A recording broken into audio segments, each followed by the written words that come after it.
ಆಕಾಶವಾಣಿ ವಾರ್ತೆಗಳು ಓದುತ್ತಿರುವವರು ಚೇತನ್ ಸಿವಿ. ಮುಖ್ಯಾಂಶಗಳು: ರಾಷ್ಟ್ರೀಯ ರೋಜ್ಗಾರ್ ಮೇಳ, 51,000ಕ್ಕೂ ಹೆಚ್ಚು ಯುವಕರಿಗೆ ನೇಮಕ ಪತ್ರ ವಿತರಿಸಿದ ಪ್ರಧಾನಿ ನರೇಂದ್ರ ಮೋದಿ. ವಿಕಸಿತ ಭಾರತದ ದೃಷ್ಟಿಕೋನ ಸಾಧಿಸಲು ಮಹಿಳೆಯರ ಸಕ್ರಿಯ ಭಾಗವಹಿಸುವಿಕೆ ಅಗತ್ಯ, ರಾಷ್ಟ್ರಪತಿ ದ್ರೌಪದಿ ಮುರ್ಮು ಪ್ರತಿಪಾದನೆ. ಬಿಹಾರ ವಿಧಾನಸಭೆ ಚುನಾವಣೆ, ಎನ್ಡಿಎ ಮಹಾಗಠಬಂಧನ ನಾಯಕರಿಂದ ಬಿರುಸುಗೊಂಡ ಪ್ರಚಾರ. ಬರ್ಲಿನ್ ಜಾಗತಿಕ ಸಂವಾದದಲ್ಲಿ ಕೇಂದ್ರ ಸಚಿವ ಪಿಯೂಷ್ ಗೋಯಲ್ ಭಾಗಿ, ಭಾರತದಲ್ಲಿ ಹೂಡಿಕೆ ಮಾಡುವಂತೆ ಜಾಗತಿಕ ಕಂಪನಿಗಳಿಗೆ ಆಹ್ವಾನ. ವಾರ್ತೆಗಳ ವಿವರ. ದೇಶದ ಯುವಕರ ಕನಸುಗಳನ್ನು ನನಸಾಗಿಸುವ ಮಾಧ್ಯಮವಾಗಿ ಉದ್ಯೋಗ ಮೇಳಗಳು ಮಾರ್ಪಟ್ಟಿವೆ ಎಂದು ಪ್ರಧಾನಿ ನರೇಂದ್ರ ಮೋದಿ ಹೇಳಿದ್ದಾರೆ. ನವದೆಹಲಿಯಲ್ಲಿ ಇಂದು ನಡೆದ 17ನೇ ರಾಷ್ಟ್ರೀಯ ರೋಜ್ಗಾರ್ ಮೇಳದಲ್ಲಿ ವಿಡಿಯೋ ಸಂದೇಶದಲ್ಲಿ ಪ್ರಧಾನಿ ನರೇಂದ್ರ ಮೋದಿಯವರು ವಿವಿಧ ಸರ್ಕಾರಿ ಇಲಾಖೆಗಳು ಮತ್ತು ಸಂಸ್ಥೆಗಳಲ್ಲಿ ನೂತನವಾಗಿ ನೇಮಕಗೊಂಡ 51,000ಕ್ಕೂ ಹೆಚ್ಚು ಯುವಕರಿಗೆ ರೋಜ್ಗಾರ್ ಮೇಳದ ಅಡಿಯಲ್ಲಿ ನೇಮಕಾತಿ ಪತ್ರಗಳನ್ನು ವಿತರಿಸಿದರು. ಉದ್ಯೋಗ ಮೇಳಗಳ ಮೂಲಕವೇ ಕಳೆದ ಕೆಲವು ತಿಂಗಳಲ್ಲಿ 11 ಲಕ್ಷಕ್ಕೂ ಹೆಚ್ಚು ಯುವ ಜನರಿಗೆ ನೇಮಕಾತಿ ಪತ್ರಗಳನ್ನು ನೀಡಲಾಗಿದೆ ಎಂದು ತಿಳಿಸಿದರು. ಕಳೆದ 11 ವರ್ಷಗಳಿಂದ ದೇಶವು ವಿಕಸಿತ ಭಾರತ ನಿರ್ಮಿಸುವ ಸಂಕಲ್ಪದ ಜೊತೆಗೆ ಮುಂದುವರಿಯುತ್ತಿದೆ. ಯುವಕರು ಇದರಲ್ಲಿ ಅತ್ಯಂತ ಮಹತ್ವದ ಪಾತ್ರ ವಹಿಸಿದ್ದಾರೆ ಎಂದು ಈ ಸಂದರ್ಭದಲ್ಲಿ ಅವರು ಹೇಳಿದರು. ಸ್ಕಿಲ್ ಇಂಡಿಯಾ ಮಿಷನ್ನಂತಹ ಅಭಿಯಾನಗಳು ಯುವಕರಿಗೆ ಕೌಶಲ್ಯ ತರಬೇತಿಯನ್ನು ನೀಡುತ್ತವೆ. ರಾಷ್ಟ್ರೀಯ ವೃತ್ತಿ ಸೇವಾ ವೇದಿಕೆಯಂತಹ ಉಪಕ್ರಮಗಳು ಅವರನ್ನು ಹೊಸ ಅವಕಾಶಗಳೊಂದಿಗೆ ಸಂಪರ್ಕಿಸುತ್ತವೆ ಎಂದು ಹೇಳಿದ್ದಾರೆ. ಈ ವೇದಿಕೆಯ ಮೂಲಕವೇ 7 ಕೋಟಿಗೂ ಹೆಚ್ಚು ಖಾಲಿ ಹುದ್ದೆಗಳ ಮಾಹಿತಿಯನ್ನು ಈಗಾಗಲೇ ಯುವಕರೊಂದಿಗೆ ಹಂಚಿಕೊಳ್ಳಲಾಗಿದೆ. ಪ್ರತಿಭಾ ಸೇತು ಪೋರ್ಟಲ್ ಅನ್ನು ಯುವಕರಿಗೆ ಮತ್ತೊಂದು ಪ್ರಮುಖ ಹೆಜ್ಜೆಯಾಗಿಸಿದೆ ಎಂದು ಅವರು ಹೇಳಿದರು. ಭಾರತದ ಯುವಜನರ ಬಲವನ್ನು ರಾಷ್ಟ್ರದ ಶ್ರೇಷ್ಠ ಶಕ್ತಿಯಾಗಿ ಸರ್ಕಾರ ಪರಿಗಣಿಸುತ್ತದೆ. ದೇಶದ ಯುವಕರನ್ನು ಗಮನದಲ್ಲಿಟ್ಟುಕೊಂಡು ಭಾರತದ ವಿದೇಶಾಂಗ ನೀತಿಯನ್ನು ರೂಪಿಸಲಾಗುತ್ತಿದೆ ಎಂದು ಅವರು ಪ್ರತಿಪಾದಿಸಿದರು. ಭಾರತದ ರಾಜತಾಂತ್ರಿಕ ಮಾತುಕತೆಗಳು ಮತ್ತು ಜಾಗತಿಕ ಒಪ್ಪಂದಗಳು ಯುವ ಜನರ ತರಬೇತಿ, ಕೌಶಲ್ಯ ವರ್ಧನೆ ಮತ್ತು ಉದ್ಯೋಗ ಸೃಷ್ಟಿಗೆ ನಿಬಂಧನೆಗಳನ್ನು ಸಹ ಒಳಗೊಂಡಿವೆ ಎಂದು ಪ್ರಧಾನಿ ನರೇಂದ್ರ ಮೋದಿಯವರು ಹೇಳಿದ್ದಾರೆ. 2047ರ ವೇಳೆಗೆ ವಿಕಸಿತ ಭಾರತದ ದೃಷ್ಟಿಕೋನವನ್ನು ಸಾಧಿಸಲು ಮಹಿಳೆಯರ ಸಕ್ರಿಯ ಭಾಗವಹಿಸುವಿಕೆ ಅಗತ್ಯವಾಗಿದೆ ಎಂದು ರಾಷ್ಟ್ರಪತಿ ದ್ರೌಪದಿ ಮುರ್ಮು ಪ್ರತಿಪಾದಿಸಿದ್ದಾರೆ. ಕೇರಳದ ಎರ್ನಾಕುಲಂನಲ್ಲಿರುವಂತಹ ಸಂತ ಥೆರೇಸಾ ಕಾಲೇಜಿನ ಶತಮಾನೋತ್ಸವ ಕಾರ್ಯಕ್ರಮವನ್ನು ಉದ್ಘಾಟಿಸಿ ಮಾತನಾಡಿದ ಅವರು, ಮಹಿಳಾ ನಾಯಕಿಯರ ನೇತೃತ್ವದ ಸಮಾಜ ಹೆಚ್ಚು ಮಾನವೀಯ ಮತ್ತು ಪರಿಣಾಮಕಾರಿಯಾಗಿರುತ್ತದೆ ಎಂದು ಹೇಳಿದರು. ರಾಷ್ಟ್ರ ನಿರ್ಮಾಣ ಮತ್ತು ಸಾಮಾಜಿಕ ಆರ್ಥಿಕ ಸುಧಾರಣೆಗಳಲ್ಲಿ ಶ್ರೇಷ್ಠತೆಯ ಉದಾಹರಣೆಗಳನ್ನು ನೀಡಿದ ಕೇರಳದ ಮಹಿಳೆಯರ ಕೊಡುಗೆಗಳನ್ನು ರಾಷ್ಟ್ರಪತಿಯವರು ಈ ಸಂದರ್ಭದಲ್ಲಿ ಸ್ಮರಿಸಿದರು. ಕಳೆದ ಹಲವಾರು ದಶಕಗಳಿಂದ ಮಹಿಳೆಯರಿಗೆ ಶಿಕ್ಷಣ ನೀಡುವ ಮತ್ತು ಸಬಲೀಕರಣಗೊಳಿಸುವಲ್ಲಿ ಸಂಸ್ಥೆಯ ಪ್ರಯತ್ನಗಳನ್ನು ಅವರು ಶ್ಲಾಘಿಸಿದರು.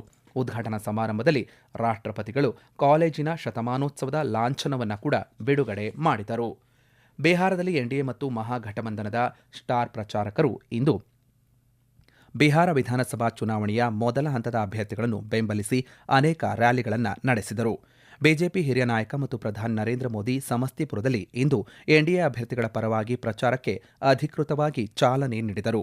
ಈ ವೇಳೆ ಅವರು ಜನನಾಯಕ ಕರ್ಪೂರಿ ಠಾಕೂರ್ ಅವರ ಪರಂಪರೆಯನ್ನು ಸ್ಮರಿಸಿದರು. ರಾಜ್ಯಾದ್ಯಂತ ಅಭಿವೃದ್ಧಿ ಮತ್ತು ಸಾಮಾಜಿಕ ನ್ಯಾಯವನ್ನು ವೇಗಗೊಳಿಸುವುದಾಗಿ ಪ್ರತಿಜ್ಞೆ ಮಾಡಿದರು. ಧೂತ್ಪುರ್ ಹೆಲಿಪ್ಯಾಡ್ ಮೈದಾನದಲ್ಲಿ ಸಾರ್ವಜನಿಕ ರ್ಯಾಲಿಯನ್ನು ಉದ್ದೇಶಿಸಿ ಮಾತನಾಡಿದ ಪ್ರಧಾನಿ ನರೇಂದ್ರ ಮೋದಿಯವರು ಕರ್ಪೂರಿ ಠಾಕೂರ್ ಅವರನ್ನು ದೇಶದ ಅಮೂಲ್ಯ ರತ್ನ ಎಂದು ಬಣ್ಣಿಸಿದರು. ಇದಕ್ಕೂ ಮುನ್ನ ಮಾಜಿ ಮುಖ್ಯಮಂತ್ರಿ ಕರ್ಪೂರಿ ಠಾಕೂರ್ ಅವರ ಜನ್ಮಸ್ಥಳವಾದ ಕರ್ಪೂರಿ ಗ್ರಾಮದಲ್ಲಿ ಅವರ ಪ್ರತಿಮೆಗೆ ಪ್ರಧಾನಿ ನರೇಂದ್ರ ಮೋದಿಯವರು ಪುಷ್ಪ ನಮನ ಸಲ್ಲಿಸಿದರು. ಬಿಹಾರ ಮುಖ್ಯಮಂತ್ರಿ ನಿತೀಶ್ ಕುಮಾರ್ ಮತ್ತು ಕೇಂದ್ರ ಸಚಿವ ನಿತಿನ್ ರಾಮ್ ಮಾಂಝಿ ಕೂಡ ರ್ಯಾಲಿ ಉದ್ದೇಶಿಸಿ ಮಾತನಾಡಿದರು. ಕೇಂದ್ರ ಗೃಹ ಸಚಿವ ಅಮಿತ್ ಶಾ ಇಂದು ಸಿವಾನ್ ಮತ್ತು ಬಕ್ಸಾರ್ ಜಿಲ್ಲೆಗಳಲ್ಲಿ ಪ್ರಚಾರ ನಡೆಸಿದರು. ಬಿಜೆಪಿ ಹಿರಿಯ ನಾಯಕ ಮತ್ತು ಕೇಂದ್ರ ಕೃಷಿ ಸಚಿವ ಶಿವರಾಜ್ ಸಿಂಗ್ ಚೌಹಾಣ್ ಗೋಪಾಲ್ಗಂಜ್ನಲ್ಲಿ ಸಾರ್ವಜನಿಕ ಸಭೆಯನ್ನು ಉದ್ದೇಶಿಸಿ ಮಾತನಾಡಿದರು. ಈ ಮಧ್ಯೆ ಮಹಾಗಠಬಂಧನದ ಮುಖ್ಯಮಂತ್ರಿ ಅಭ್ಯರ್ಥಿ ಮತ್ತು ಆರ್ಜೆಡಿ ನಾಯಕ ತೇಜಸ್ವಿ ಪ್ರಸಾದ್ ಯಾದವ್ ಪಾಟ್ನಾದಲ್ಲಿ ಸುದ್ದಿಗಾರರೊಂದಿಗೆ ಮಾತನಾಡಿ, ರಾಜ್ಯದಲ್ಲಿ ಮಹಾಗಠಬಂಧನ ಸರ್ಕಾರ ಅಧಿಕಾರಕ್ಕೆ ಬಂದರೆ ಗುತ್ತಿಗೆ ನೌಕರರನ್ನು ಖಾಯಂ ಮಾಡಲಾಗುವುದು ಮತ್ತು ರಾಜ್ಯದಲ್ಲಿ ನಿರುದ್ಯೋಗ ಸಮಸ್ಯೆಯನ್ನು ಪರಿಹರಿಸಲು ಕ್ರಮ ತೆಗೆದುಕೊಳ್ಳಲಾಗುವುದು ಎಂದು ತಿಳಿಸಿದರು. ಮುಂದಿನ ಪೀಳಿಗೆಯ ಜಿಎಸ್ಟಿ ಸುಧಾರಣೆಗಳು ತೆರಿಗೆ ವ್ಯವಸ್ಥೆಯನ್ನು ಹೆಚ್ಚು ಪರಿಣಾಮಕಾರಿ, ಸಮಾನ ಮತ್ತು ಬೆಳವಣಿಗೆ ಆಧಾರಿತವಾಗಿಸುತ್ತದೆ ಎಂದು ಕೇಂದ್ರ ಹಣಕಾಸು ಸಚಿವೆ ನಿರ್ಮಲಾ ಸೀತಾರಾಮನ್ ಹೇಳಿದ್ದಾರೆ. ಉತ್ತರ ಪ್ರದೇಶದ ಗಾಜಿಯಾಬಾದ್ನಲ್ಲಿ ಇಂದು ಹೊಸ ಸಿಜಿಎಸ್ಟಿ ಭವನವನ್ನು ಉದ್ಘಾಟಿಸಿದ ಸಚಿವರು, ಪ್ರಾಮಾಣಿಕ ತೆರಿಗೆದಾರರ ಜೀವನವನ್ನು ಸುಲಭಗೊಳಿಸಲು ಸರ್ಕಾರ ಬದ್ಧವಾಗಿದೆ. ಪರಿಣಾಮಕಾರಿ ತೆರಿಗೆ ವ್ಯವಸ್ಥೆಯು ಆರ್ಥಿಕ ಬೆಳವಣಿಗೆಯನ್ನು ಹೆಚ್ಚಿಸುತ್ತದೆ ಎಂದರು. ಜಿಎಸ್ಟಿ ನೋಂದಣಿ ಪ್ರಕ್ರಿಯೆಯನ್ನು ಸರಳಗೊಳಿಸುವ ಕ್ರಮಗಳನ್ನು ಜಿಎಸ್ಟಿ ಮಂಡಳಿ ಅನುಮೋದಿಸಿದೆ. ತಿಳಿಸಿದೆ. ಇದು ಸುಲಭ, ಸುಗಮ ಮತ್ತು ಹೆಚ್ಚು ಪಾರದರ್ಶಕವಾಗಿಸುತ್ತದೆ. ಮುಂದಿನ ತಿಂಗಳು 1ರಿಂದ ಸರಳೀಕೃತ ಜಿಎಸ್ಟಿ ನೋಂದಣಿ ಯೋಜನೆ ಜಾರಿಗೆ ಬರಲಿದೆ ಎಂದು ಸಚಿವರು ತಿಳಿಸಿದರು. With the continued reforms, dedication, teamwork, we will now reach new heights in revenue, compliance, and also in service delivery. The next generation of GST reforms will make this system a lot more efficient, equitable, and growth-oriented. So, ultimate goal is to make life easier for the honest taxpayer. If we do that, economic growth and prosperity will surely follow. ಇದೀಗ ವಾಣಿಜ್ಯ ಪ್ರಕಟಣೆ, ನಂತರ ವಾರ್ತಾ ಪ್ರಸಾರ ಮುಂದುವರಿಯಲಿದೆ. ಕಸವನ್ನು ಮನೆಯ ಹಂತದಲ್ಲಿಯೇ ವಿಂಗಡಿಸಿ. ತರಕಾರಿ, ಹಣ್ಣಿನ ಸಿಪ್ಪೆ, ಉಳಿಕೆ ಆಹಾರವನ್ನು ಹಸಿ ಕಸಕ್ಕಾಗಿಯೇ ಇರುವ ಕಸದ ಬುಟ್ಟಿಯಲ್ಲಿ ಹಾಕಿ. ಪೇಪರ್, ಪ್ಲಾಸ್ಟಿಕ್ ಕವರ್, ಪ್ಲಾಸ್ಟಿಕ್ ಬಾಟಲಿ, ರಟ್ಟಿನ ಡಬ್ಬಗಳು, ಬಟ್ಟೆಯನ್ನು ಪ್ರತ್ಯೇಕಿಸಿ ಒಣಕಸದ ಬುಟ್ಟಿಯಲ್ಲಿ ಹಾಕಿ. ಮೆಡಿಕಲ್ ವೇಸ್ಟ್, ಗಾಜಿನ ಚೂರುಗಳು, ಸ್ಯಾನಿಟರಿ ಪ್ಯಾಡ್ಗಳನ್ನು ಪೇಪರ್ನಿಂದ ಸುತ್ತಿ ರೆಡ್ ಮಾರ್ಕ್ ಮಾಡಿ ಪೌರ ಕಾರ್ಮಿಕರಿಗೆ ನೀಡಿ. ಕಸಮುಕ್ತ ಸ್ವಚ್ಛ ಕರ್ನಾಟಕ ನಮ್ಮ ಗುರಿ. ಪ್ರಕಟಣೆ ರಾಜ್ಯ ಅಭಿಯಾನ ನಿರ್ದೇಶನಾಲಯ, ಸ್ವಚ್ಛ ಭಾರತ ಮಿಷನ್ ನಗರ ಯೋಜನೆ, ನಗರಾಭಿವೃದ್ಧಿ ಇಲಾಖೆ, ಕರ್ನಾಟಕ ಸರ್ಕಾರ. ಕೇಂದ್ರ ವಾಣಿಜ್ಯ ಮತ್ತು ಕೈಗಾರಿಕಾ ಸಚಿವ ಪಿಯೂಷ್ ಗೋಯಲ್ ಇಂದು ಜರ್ಮನಿಯ ಬರ್ಲಿನ್ನಲ್ಲಿ ನಡೆದ ಬರ್ಲಿನ್ ಜಾಗತಿಕ ಸಂವಾದದ 3ನೇ ಆವೃತ್ತಿಯಲ್ಲಿ ಭಾಗಿಯಾಗಿದ್ದರು. ಸಾಮಾಜಿಕ ಮಾಧ್ಯಮದಲ್ಲಿ ಪಿಯೂಷ್ ಗೋಯಲ್ ಅವರು ಭಾರತ ತನ್ನ ವ್ಯಾಪಾರ ಪಾಲುದಾರಿಕೆಯನ್ನು ದೀರ್ಘಾವಧಿಯ ಮತ್ತು ಪರಸ್ಪರ ಬೆಳವಣಿಗೆಯ ದೃಷ್ಟಿಕೋನದ ಮೂಲಕ ನೋಡುತ್ತದೆ. ಭಾರತದಲ್ಲಿ ಹೂಡಿಕೆಗೆ ಜಾಗತಿಕ ಕಂಪನಿಗಳಿಗೆ ವಿಶಾಲ ಅವಕಾಶಗಳಿವೆ ಎಂದು ಹೇಳಿದರು.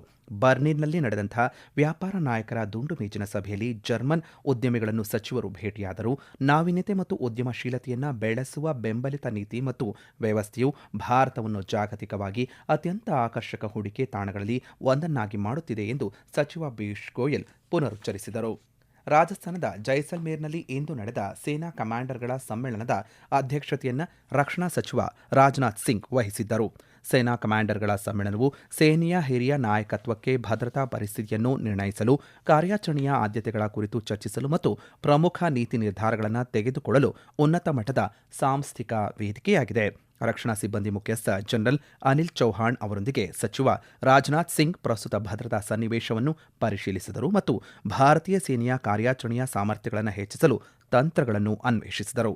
ಸಮ್ಮೇಳನಕ್ಕೂ ಮುನ್ನ ಸಚಿವ ರಾಜನಾಥ್ ಸಿಂಗ್ ತನೋಟ್ ಮಾತಾ ದೇಗುಲಕ್ಕೆ ಭೇಟಿ ನೀಡಿ ಪ್ರಾರ್ಥನೆ ಸಲ್ಲಿಸಿದರು ಮತ್ತು ಸಾಂಪ್ರದಾಯಿಕ ಆಚರಣೆಗಳಲ್ಲಿ ಭಾಗಿಯಾಗಿದ್ದರು. ಪ್ರಧಾನಿ ನರೇಂದ್ರ ಮೋದಿಯವರು ಇದೇ 26ರಂದು ಅಂದರೆ ಭಾನುವಾರ ಆಕಾಶವಾಣಿಯ ಮನ್ ಕಿ ಬಾತ್ನ ಕಾರ್ಯಕ್ರಮದಲ್ಲಿ ದೇಶ ವಿದೇಶದ ಜನತೆಯೊಂದಿಗೆ ತಮ್ಮ ಮನದಾಳದ ಮಾತುಗಳನ್ನು ಹಂಚಿಕೊಳ್ಳಲಿದ್ದಾರೆ. ಇದು ಮಾಸಿಕ ರೇಡಿಯೋ ಕಾರ್ಯಕ್ರಮದ 127ನೇ ಆವೃತ್ತಿಯಾಗಿದೆ. ಆಕಾಶವಾಣಿ ಮತ್ತು ದೂರದರ್ಶನದ ಎಲ್ಲ ವಾಹಿನಿಗಳು, ಎಐಆರ್ ನ್ಯೂಸ್ ಜಾಲತಾಣ, ನ್ಯೂಸ್ ಆನ್ ಏರ್ ಮೊಬೈಲ್ ಆಪ್ನಲ್ಲಿ ಕಾರ್ಯಕ್ರಮವನ್ನು ನೀವು ಕೇಳಬಹುದಾಗಿದೆ. ಅಲ್ಲದೆ ಎಐಆರ್ ನ್ಯೂಸ್, ಡಿಡಿ ನ್ಯೂಸ್, ಪ್ರಧಾನಮಂತ್ರಿ ಕಾರ್ಯಾಲಯ ಮತ್ತು ವಾರ್ತಾ ಹಾಗೆ ಪ್ರಸಾರ ಸಚಿವಾಲಯದ ಯೂಟ್ಯೂಬ್ ವಾಹಿನಿಗಳಲ್ಲೂ ನೇರ ಪ್ರಸಾರವಾಗಲಿದೆ. ಹಿಂದಿ ಅವತರಣಿಕೆಯ ನಂತರ ಪ್ರಾದೇಶಿಕ ಭಾಷೆಗಳಲ್ಲೂ ಆಕಾಶವಾಣಿ ಈ ಕಾರ್ಯಕ್ರಮವನ್ನು ಪ್ರಸಾರ ಮಾಡಲಿದೆ. ವಿಶ್ವ ಪೋಲಿಯೋ ದಿನದ ಅಂಗವಾಗಿ ಕೇಂದ್ರ ಆರೋಗ್ಯ ಮತ್ತು ಕುಟುಂಬ ಕಲ್ಯಾಣ ಸಚಿವ ಜೆಪಿ ನಡ್ಡಾ ಅಚಲವಾದ ರಾಷ್ಟ್ರೀಯ ಪ್ರಯತ್ನಗಳು ಮತ್ತು ಬಲವಾದ ಸಾರ್ವಜನಿಕ ಭಾಗವಹಿಸುವಿಕೆ ಮೂಲಕ ಪೋಲಿಯೋ ನಿರ್ಮೂಲನೆಯಲ್ಲಿ ಭಾರತದ ಗಮನಾರ್ಹ ಪ್ರಯಾಣವನ್ನು ಒತ್ತಿ ಹೇಳಿದರು. ಸಾಮಾಜಿಕ ಮಾಧ್ಯಮದಲ್ಲಿ ಅವರು ಪ್ರತಿ ಮನೆಗೂ ಆರೋಗ್ಯ ಕಾರ್ಯಕರ್ತರು ಭೇಟಿ ನೀಡಿ ಪೋಲಿಯೋ ರೋಗದ ವಿರುದ್ಧದ ಹೋರಾಟದಲ್ಲಿ ಯಾವುದೇ ಮಗು ಹಿಂದೆ ಉಳಿಯದಂತೆ ನೋಡಿಕೊಳ್ಳುವುದರಿಂದ ಪೋಲಿಯೋ ನಿರ್ಮೂಲನೆಯಲ್ಲಿ ಯಶಸ್ಸು ಸಾಧ್ಯವಾಯಿತು ಎಂದು ಹೇಳಿದರು. ಸಕಾಲಿಕ ಲಸಿಕೆ ಹಾಕುವ ಮೂಲಕ ಪ್ರತಿ ಮಗುವನ್ನು ರಕ್ಷಿಸುವ ಬದ್ಧತೆಯೊಂದಿಗೆ ಆರೋಗ್ಯಕರ ಪೋಲಿಯೋ ಮುಕ್ತ ಭವಿಷ್ಯಕ್ಕಾಗಿ ಒಟ್ಟಾಗಿ ಕೆಲಸ ಮಾಡುವಂತೆ ಅವರು ಜನರನ್ನು ಒತ್ತಾಯಿಸಿದರು. ಈ ವರ್ಷದ ರಾಷ್ಟ್ರೀಯ ಏಕತಾ ದಿನಾಚರಣೆಯು ಎಲ್ಲರನ್ನೂ ಒಳಗೊಳ್ಳುವಂತಿರಲಿದ್ದು ದೇಶದಾದ್ಯಂತ ಭದ್ರತಾ ಸಿಬ್ಬಂದಿ ಭಾಗಿಯಾಗಲಿದ್ದಾರೆ ಎಂದು ಗಡಿ ಭದ್ರತಾ ಪಡೆ ಬಿಎಸ್ಎಫ್ ಮಹಾನಿರ್ದೇಶಕ ದಲ್ಜಿತ್ ಸಿಂಗ್ ಚೌಧರಿ ಹೇಳಿದ್ದಾರೆ. ರಾಷ್ಟ್ರೀಯ ಏಕತಾ ದಿವಸ್ 2025 ಆಚರಣೆಯ ಕುರಿತು ನವದೆಹಲಿಯಲ್ಲಿ ಇಂದು ನಡೆದ ಪತ್ರಿಕಾಗೋಷ್ಠಿಯನ್ನು ಉದ್ದೇಶಿಸಿ ಮಾತನಾಡಿದ ಅವರು, ವೈವಿಧ್ಯತೆಯಲ್ಲಿ ಏಕತೆ, ಸಾಮರಸ್ಯ ಮತ್ತು ರಾಷ್ಟ್ರ ನಿರ್ಮಾಣದ ಮನೋಭಾವ ಈ ವರ್ಷದ ಆಚರಣೆಯ ಮುಖ್ಯ ಧ್ಯೇಯವಾಗಿದೆ ಎಂದು ಹೇಳಿದರು. ಕೊನೆಯಲ್ಲಿ ಮತ್ತೊಮ್ಮೆ ಮುಖ್ಯಾಂಶಗಳು. ರಾಷ್ಟ್ರೀಯ ರೋಜ್ಗಾರ್ ಮೇಳ 51,000ಕ್ಕೂ ಹೆಚ್ಚು ಯುವಕರಿಗೆ ನೇಮಕ ಪತ್ರ ವಿತರಿಸಿದ ಪ್ರಧಾನಿ ನರೇಂದ್ರ ಮೋದಿ. ವಿಕಸಿತ ಭಾರತದ ದೃಷ್ಟಿಕೋನ ಸಾಧಿಸಲು ಮಹಿಳೆಯರ ಸಕ್ರಿಯ ಭಾಗವಹಿಸುವಿಕೆ ಅಗತ್ಯ, ರಾಷ್ಟ್ರಪತಿ ದ್ರೌಪದಿ ಮುರ್ಮು ಪ್ರತಿಪಾದನೆ. ಬಿಹಾರ ವಿಧಾನಸಭೆ ಚುನಾವಣೆ, ಎನ್ಡಿಎ ಮಹಾಗಠಬಂಧನ ನಾಯಕರಿಂದ ಬಿರುಸುಗೊಂಡ ಪ್ರಚಾರ.